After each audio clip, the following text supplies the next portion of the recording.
Kanan. Kemudian disusul 2 hari kemudian tanggal 15 Februari itu ada perjanjian sangat krusial di Jatisari. Itu perjanjian mengenai perubahan atau penyesuaian setiap kesultanan atau kerajaan, dari mulai budaya, pusaka, makanan, kuliner, kemudian tata cara adat, kemudian bangunan, semua sudah mulai dipisah-pisahkan. Lajeng 1 bulan kemudian inilah wonten 2 versi yang sekarang masih belum bisa dikerucutkan, yaitu pada hari Kamis Pon 13 Maret 1755 HB1 memproklamirkan adeking negari Yogyakarta Hadiningrat. Nah, kemudian beliau meminta izin kepada Pakubuwono III untuk meminjam tempat di Ambarketawang untuk sementara waktu bertempat tinggal menunggu bangunan Keraton Jogja selesai dibangun. Nah, saat itu 9 Oktober dimulai pembangunan Lokat Batu pertama, dan 7 Oktober 1756 beliau sampun saged hijrah atau pindah boyongan masuk ke Keraton Yogyakarta, itu Kamis Pahing. Nah, terus saat itu wonten Kamis Pahing pakai seragam. Ada yang mengatakan lebih bagus Kamis Pon, karena itulah proklamasinya negari dalam Yogyakarta Hadiningrat. Jadi kalau kami merujuk pada jejak sejarah atau perjanjian itu, kami nun sewu berpegang pada Kamis Pon.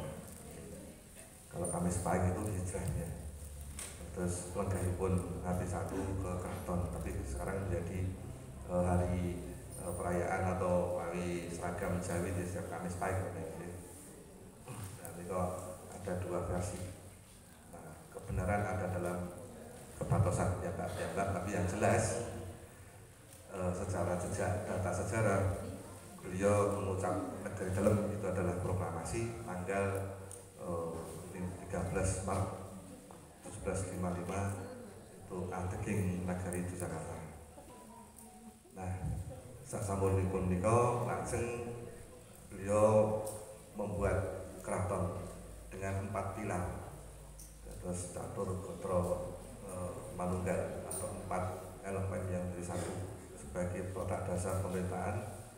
Keraton sebagai pemerintahan, lajeng damel alun-alun sebagai sosial kultural, lajeng Masjid Agung Kauman menjadi pusat keagamaan, lajeng untuk ekonominya ada di Pasar Bringharjo.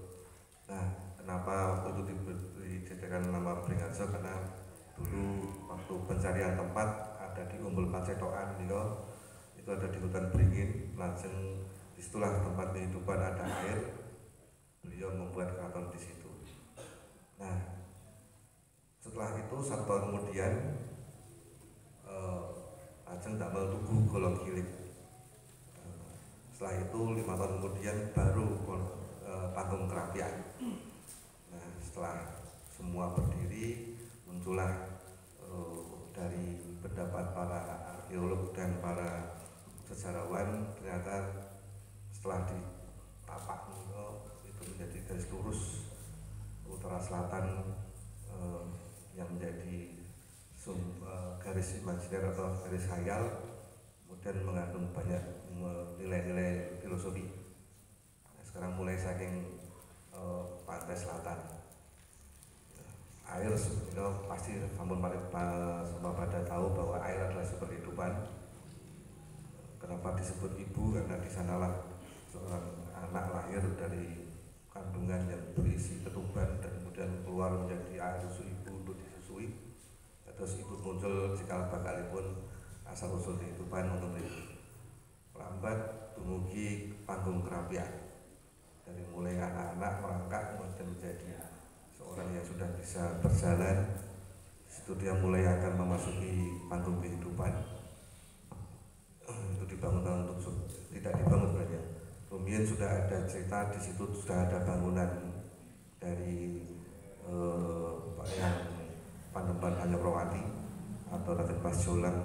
Di sana terjadi satu peristiwa yang sangat yang memilukan sih, perebutan kekuasaan dengan yang Suminah, adik sendiri, kemudian meninggal di sana. Makanya ada nama Pangeran Sedokraja itu karena meninggal di sana, berarti sudah ada bangunan di situ.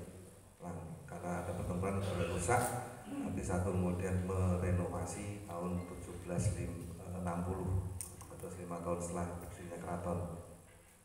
Lajeng melampah malih setelah mulai bisa memasuki usia anak-anak dewasa, masuklah ke dalam alam kehidupan nyata, yaitu keraton. Keraton niku wonten 3 halaman. Halaman pertama itu niku gedung Gapura Pangarukan BNI dan kantor pos. Itu dulu adalah Gapura Jawi. Gapura Lebet masih ada, itu yang ada di depan sampingnya Sono Budoyo, itu ada kados Gapura. Kemudian masuk ke alun-alun, kemudian masuk lagi ke Pagelaran, itu berfungsi sebagai area untuk menjamu pertunjukan saat itu. Naik lagi Kamandungan selatan, utara, naik lagi Bangsal Srimanganti. Disitulah kemudian baru masuk inti dari keraton, ada Bangsal Proboyekso, ada Gedong Jening, ke Bangsal Kencono, Gedong Silir dan sebagainya. Disitulah pusat dari inti keraton. Langsung pakai nanti menuju ke selatan itu ada kembali lagi ke Magangan, Kamandungan Selatan, Alun Selatan, kemudian Telenggung Lirboyo, 14 Krapyak dan Pulau Selatan. Nah, langsung kembali kepada keraton sendiri, kemudian menjadi salah satu sifat keratuan atau di situ tempat kosmos dan kosmiknya garis imajiner atau garis filosofi. Di situ syarat dengan makna yang sangat luar biasa terhadap tataran hidup. Kemarin kita jelaskan lagi ini 14 malih wonten tugu golong kilik yang dulu dibuat 1 tahun setelah berdirinya keraton sebagai wujud B1 menyatakan sikap kepada para kawula dan keluarga besarnya yang ikut hijrah menjadi Kasultanan dengan kalimat sesanti nyawiji greget sengguh tanggono minggu bersama atasnya. Kemudian masalah golong kilik sebagai penyatuan jiwa dan raga kepada kawula dengan gustinya. Nah, disitulah kemudian masuk ke area yang sangat sangat sudah mulai mapan, yaitu mulailah manusia akan menghadap sang kalik atau diwujudkan Gunung Merapi, api sebagai peleburan semua yang ada di perjalanan hidup Ibon atau di perjalanan hidupnya, kemudian melebur menjadi satu bagian dari Tuhan yang Maha Kuasa, itu urutan Ibon. Jadi sehingga ada unsur air, unsur tanah, unsur api, unsur udara yang ada di bagian garis sumbu filosofi. Nah, di tugu itu kemudian ada satu memang hal yang sangat tidak nyaman sebenarnya saat tahun 1867 gempa mereka runtuh.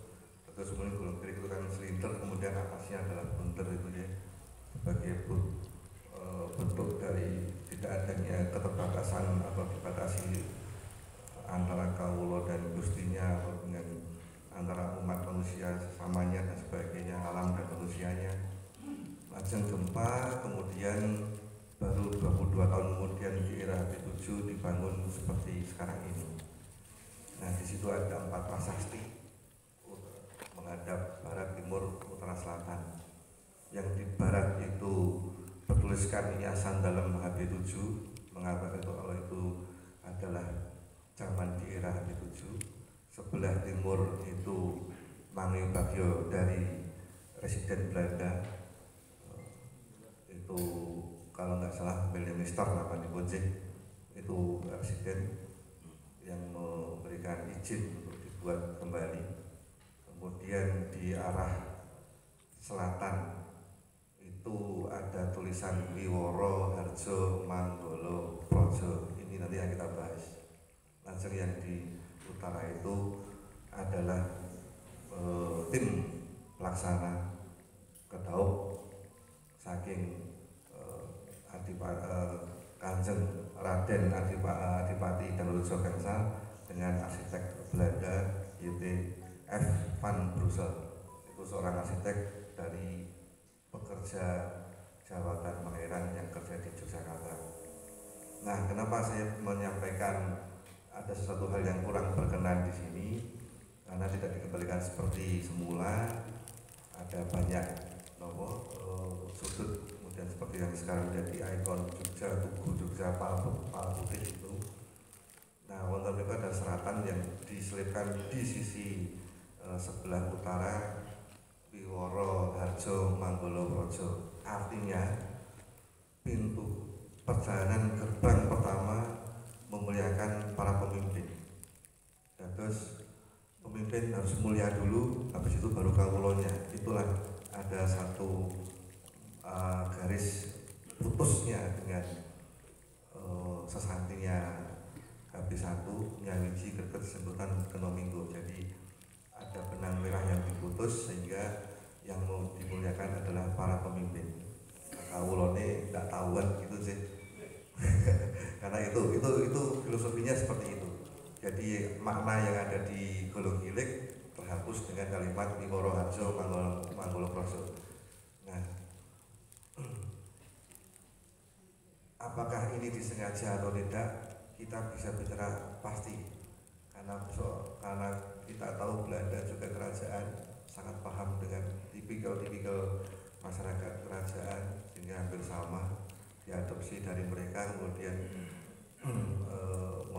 mereka bisa paham betul makna-makna religius spiritual di Jawa. Lajeng dibuatlah buku seperti atas pengatemiko yang akhirnya tidak begitu memberikan nilai histori lagi, karena kita tidak lagi original seperti halnya pada saat Habis Satu menciptakan garis sumbu imajiner, sudah punya satu hal yang tidak original lagi. Nah, menikah pakai meskipun nyuwun pemerintah provinsi untuk kalau memang konsentrasinya mau mengembalikan sumbu filosofi, ya itu harus kembalikan seperti semula. Itu konsekuensi dari pengembalian keistimewaan. Nah, dari pelajaran sumbu imajiner ini muncullah manuskrip yang lebih lama lagi tentang ilmu Jawa atau Jawa Sampurna. Ternyata di dalam sumbu filosofi ini ada nilai esensi kehidupan yang disebut dengan kejawen. Kejawen itu sanes aliran, itu esensi, itu ada sebutan atau ada namanya. Kejawen itu K-nya itu kahuripan, kehidupan. Penutup itu asal usul. D itu dawuh atas kehendak Tuhan. Jeso itu adalah semacam firman. Lajeng kerja A-nya akhir-akhir itu tataran hukum kehidupan. Kemudian elok itu adalah mukjizat, dan N adalah nawoso Gusti. Terus semuanya adalah Maha Kuasa yang menciptakan. Terus kejawen itu adalah proses seperti halnya sumbu imajiner, begitu sampai dengan arah tugu sudah mengalami gawulan Gusti, sama persis. Itu nilai-nilai yang ada di budaya Jawa, kejawen. Itu yang sekarang ini sudah mulai bergeser karena sudah perkembangan zaman, dan terus banyak masyarakat yang mulai melupakan sumbu-sumbu kehidupan. Dan terus seperti halnya kita sekarang hidup di era mungkin sudah 5.0 ya, 5.0 sudah metaverse ya, sudah VR. Terus kadang-kadang kita melupakan bahwa orang Barat sekarang ini sudah turning to the east. Jadi mereka sudah mulai jenuh dengan dengan kemampuan intelektualnya kan sudah bisa menciptakan hal yang sangat luar biasa. Beliau pencipta ini sudah mulai ketakutan karena merasa ingin hampir menyamai dengan Tuhan, sehingga dia kembali ke mencari ke selatan, ke timur, ke Indonesia, ke India, mengembalikan nilai-nilai kehidupan, yaitu manusia yang mempunyai kekuatan karakter, mempunyai jiwa, mempunyai kekuatan spiritual, sehingga tidak lepas kendali.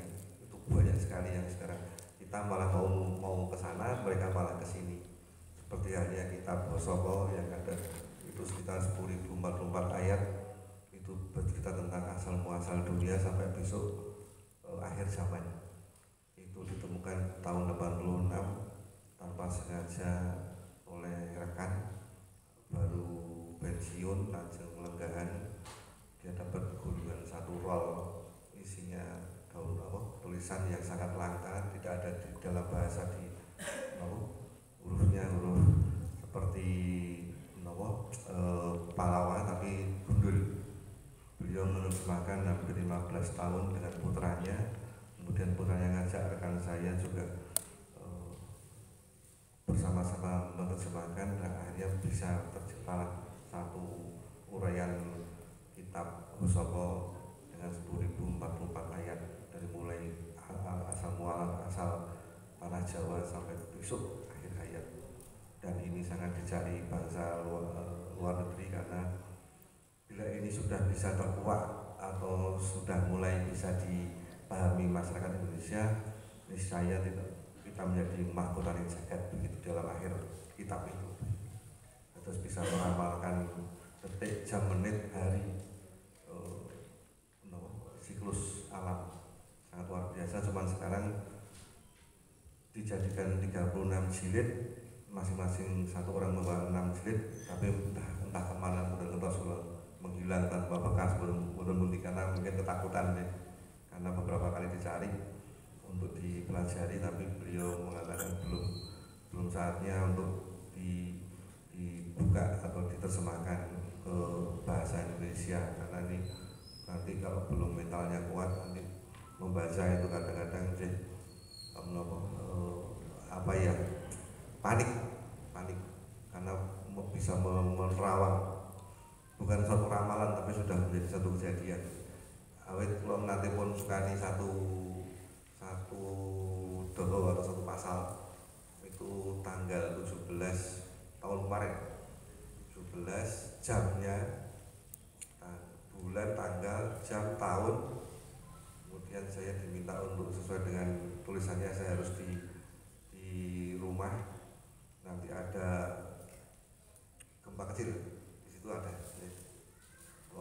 detik-detik lontosi kan, motor tinggi persis dengan menit itu goyang, gempa luar biasa. Waktu terjadi buku ini itu baru satu pasal. Terus memang beliau mengatakan kitab Hosoko ini sangat-sangat rahasia karena ini turunan dari Joyoboyo atau Sungaten.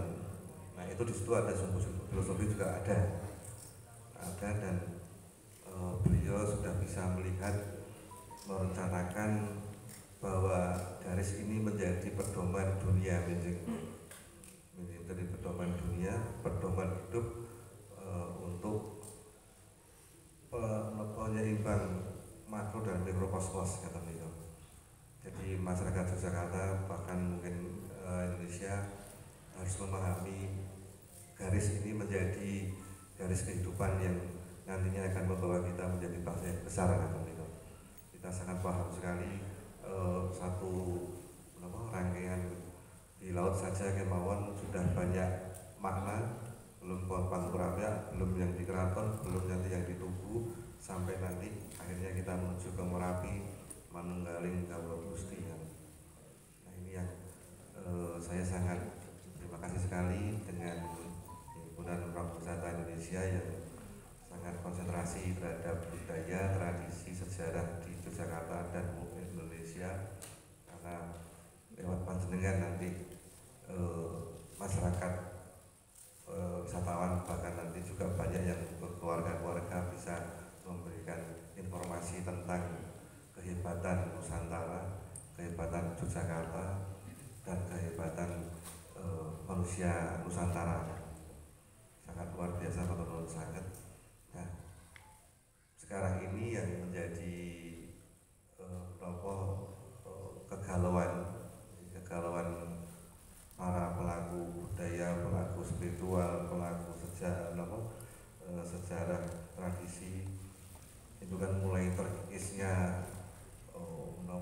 kegiatan-kegiatan yang bersifat penguatan sumbu filosofi, karena mungkin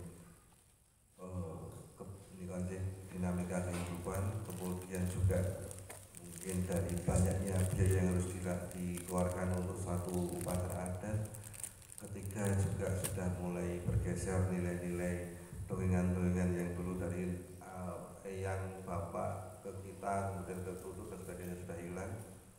Jadi kita akhirnya mendapatkan banyak dongeng Kanjeng Nyolong Timun. Maksudnya begini, kita disindir dengan ciptaan itu ya, busut loh ya. Kanjeng Nyolong Timun kan tidak mungkin ada, Kanjeng makan timun itu sampai sekarang belum pernah ada. Jadi kita selalu akhirnya apa? Babat itu menjadi pedoman kebenaran. Sementara kita mengatakan babat itu adalah sastra. Ada yang menyampaikan karena dia pro, ada yang menyampaikan dia netral, ada yang menyatakan kontra. Dan terus kita sendiri yang nanti akan mencari kebenaran untuk rekonsiliasi sejarah. Karena dengan rekonsiliasi sejarah, para pelaku keturunan yang merasa dulu dapat berita yang kurang miring terhadap leluhurnya itu bisa damai, kemudian bisa sama-sama menyatu untuk membangun negeri ini kan. Tapi sekarang masih tersisa banyak persian yang sebenarnya tidak perlu lagi karena sudah dimaafkan, cuman kadang-kadang rekonsiliasinya belum bentuk nyata. Itu seperti halnya Nun Sewu sih, ada dari cerita dari Gunung Kidul, Bantul, Sleman, dan Pragi, bahkan kota yang masih mau menceritakan tentang dendamnya A, dendamnya B, padahal kita bukan seorang saksi mata, bukan pelaku, tapi hanya turun-temurun. Kadang-kadang kita benarkan secara logika kemauan, mereka bisa paham dan akhirnya bisa berdamai, sama-sama saling membantu akhirnya. Nah, ini menjadi Nun Sewu agak arahnya ke kekuasaan. Terus karena memang karo dengan ini ya mereka bisa jadi lurah terus, kemudian jadi petinggi terus. Itu kan karena babat-babat yang dibaca antara A dan B dan C ini berbeda-beda. Kita selalu memberikan arahan untuk sebisa mungkin memakai akal sehat dalam membaca babat, karena juga babat tidak seluruhnya leres. Nah, yang bisa saya sampaikan langsung sampaikan melalui wonten ingkang badhe nyuwun pirsa saged santai kemawon, sawur manuk kemawon mangke saged keluarga pun paling jawaban. Tapi yang jelas sumbu filosofi ini adalah sumbu kehidupan, dan mulai kita lahir sampai nanti kita akan siap menuju ke keabadian. Itu yang paling pokok, karena wisatawan sana sampun cerdas sekali. Kadang-kadang tanya yang aneh-aneh seperti kenapa ada batu gilang di sana kok tidak dipindah untuk dimuseumkan. Logikanya pun masuk. Nah, kita cerita seperti ini tidak bisa. Itu titik Joni, titik Lingga dan Yoni dipindah, nanti kondisi spiritual dan kegaibannya akan bergeser. Makanya pun tidak bisa dipindah. Terus suatu bilang tetap di situ, tidak berubah. Kalau dipindah di museum nanti kebentur dengan garis imajiner, dan itu sangat kuat sekali karena itu bukan batu biasa kan yang tadi. Terus banyak sekali memang wisatawan yang sudah mulai kritis, yang sebenarnya itu sudah memunculkan nilai-nilai kecintaan terhadap budaya tradisi dan mulai galau terhadap nopo sih galau terhadap jiwanya karena mulai banyak menghadapi masalah, kemudian kembali ke kultur budaya yang lebih nyaman untuk bisa memberikan pencerahan alam pikir untuk kemudian berjalan sesuai dengan tuntunan dan tatanan dan titian batiniyahipun. Pembelian ekonomi dan eksekulator kan wonten kirangipun nyuwun ageng pasami padahal kula ngendharaken wonten ing Martocara monggo nggih matur nuwun.